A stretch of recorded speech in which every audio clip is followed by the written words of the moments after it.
Today I'm going to show you how to hang meat vertically in your Weber Smokey Mountain, and I'm going to show you how to do it without drilling a single hole or using a single tool or spending a single dollar, except for the dollars that you spend on the stuff I'm about to show you. I mean, you got to do something, right?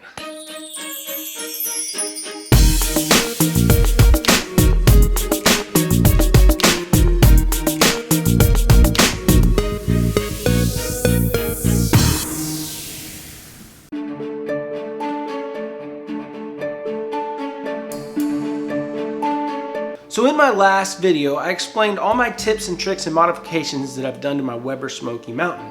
And in one of the montages, I showed this picture of ribs hanging inside my cooker, which prompted a response from several of my viewers, including a guy named Scott Roberts, who's asked me, hey, do you still have that rib hanger? And if so, would you do a video on it? So when possible, I like to do videos that haven't been done on YouTube already. And I looked around and found that nobody had ever actually done this video. So I thought, hey, I can do that. So today we're going to talk about how to hang meat inside your Weber Smokey Mountain using simple products that you might find just laying around your internet. So the process is surprisingly easy. You want to start with a full load of lit charcoal, and you're going to pour that over a bed of unlit coals. Then you want to remove your water pan and set that aside.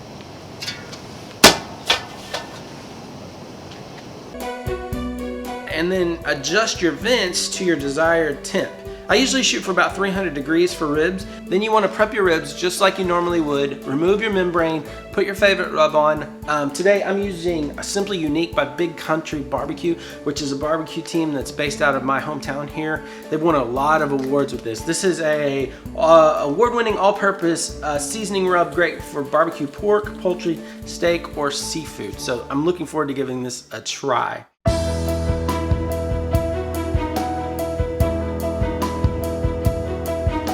This is the expandable smoking rack by Weber. This is an off-the-shelf product that doesn't require any modifications to your grill in any way. And I'm trying to figure out why this has not become more popular than it is. And I think it has to do with the fact that they have pictures of it smoking fish, and it comes with these fish hooks that are not at all confidence inspiring. In fact, this looks like some sort of medieval torture device. In fact, when you pull the thing out of the box, it actually feels quite floppy. But once you get it locked in and underneath the grate supports, it locks in underneath those, and it's actually really only But it comes with 3 different cross braces, and you can put these anywhere you want. So they're adjustable. If you only need one, you can only use one. If you need 3, you can use 3, and you can put them anywhere you need them. Like I said, these are terrible. As you can see, I've never even taken them out of the package. I just don't feel like they would do the job that I need them to do. I don't even know how I would use them. They're so, I mean, except for fish, it kind of makes sense if you were to use them for fish. I'm not even sure which side is upside down. What I know is plan on getting other hooks. You can get some good ones or some cheap ones off of Amazon, but in my opinion, your best bet is to go straight to the Pit Barrel Cooker website and buy these. These are definitely the best hooks I've seen. And so, you know, I think I would just recommend going straight to them. I don't get paid to refer them or anything like that. I just think these are the hooks you'd be happiest with. So you want to slide these hooks directly under the second bone on the thick side of the ribs, and then hang them directly over the fire. So why would somebody want to hang meat vertically when you can do it horizontally, just like normal? For one thing, you can fit more food in the cooker vertically. The food tends to cook faster, a little bit faster. There's definitely a unique flavor as that fat drips into the fire and comes back up. It adds a kind of a unique earthy flavor that's different than when you're cooking, you know, with a drip pan that's catching all those juices. There's less to clean up because you don't have to clean off your grates before and after. But mostly it's just, you know, it's just something new and different to try, and that's always fun, you know. I mean, you're really only limited by your imagination or the number of hooks you have.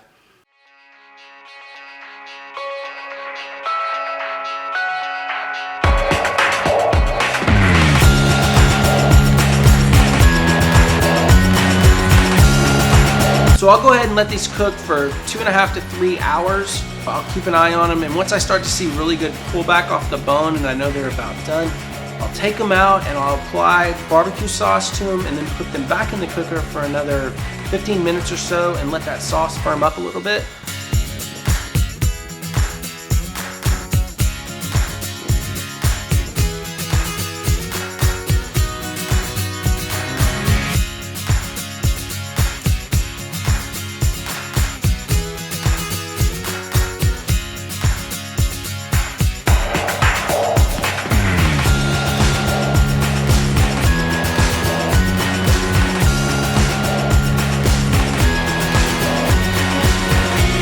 And I tell you, the results have always been great. I mean, they're always very tender and juicy, and they have a good flavor.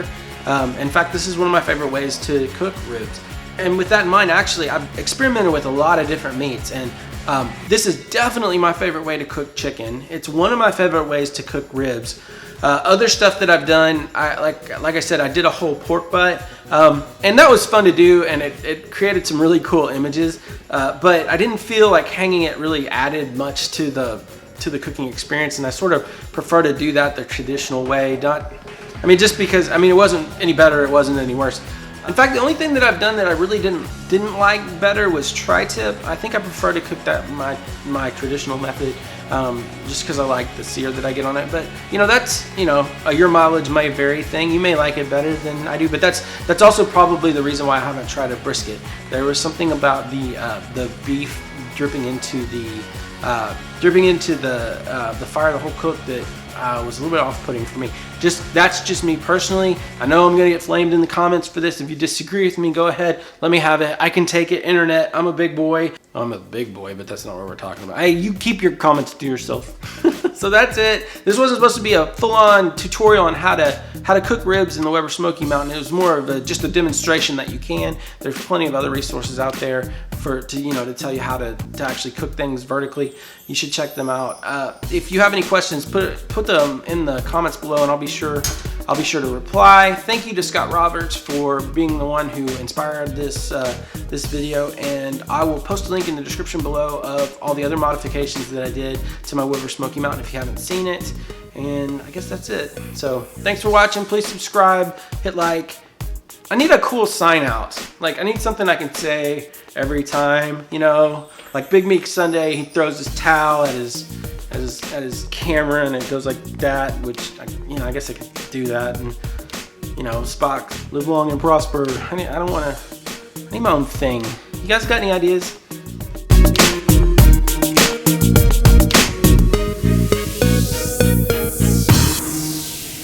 So in this video, I'm going to show you how to hang meat vertically in your Weber Smokey. That's weird. Static. This week, I'm going to show you how to hang meat vertically in your Weber Smokey Mountain without